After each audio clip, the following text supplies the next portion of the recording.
Thank you so much for this invitation to speak.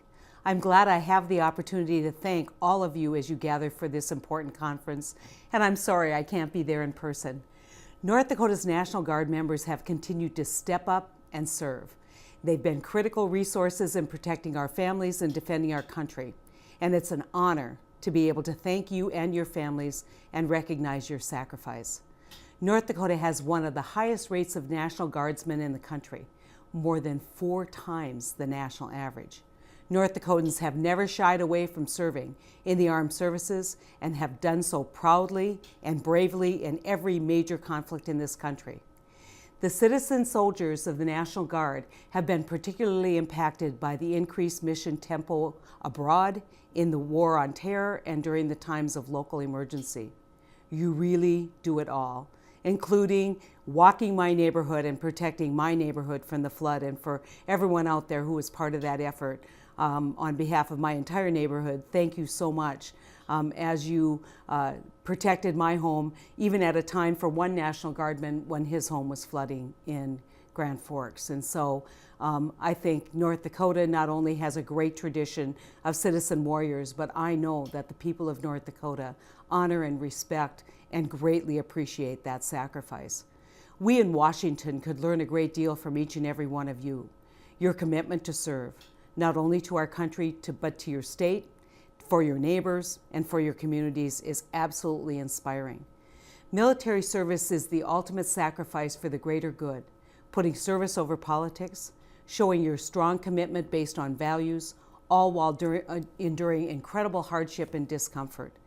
These are all things we could learn better from by following your example, and they're lessons I use when I'm serving in the United States Senate. As our nation continues to transition from 2 global conflicts, I want to assure all of you here today that I know not only will the National Guard's contributions to these efforts be continued, but we will have done it well. And so your service and performance to our National Guard have proven time again capabilities at any task, at any time, anywhere in this world and in our state and in our country. You serve with excellence, excellence. And as our country begins to enter the inevitable debate on our military force structure, know how proud I am of each and every one of you and how much I recognize the immense value you provide to our communities, our state, and our nation. I can tell you without hesitation that there will be no greater advocate of the National Guard in Washington, D.C. than I will be.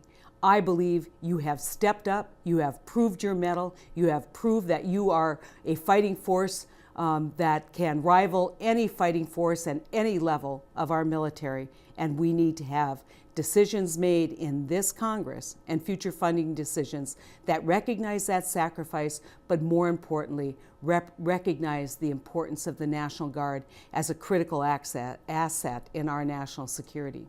You are the reason I am so proud to call this country and North Dakota my home.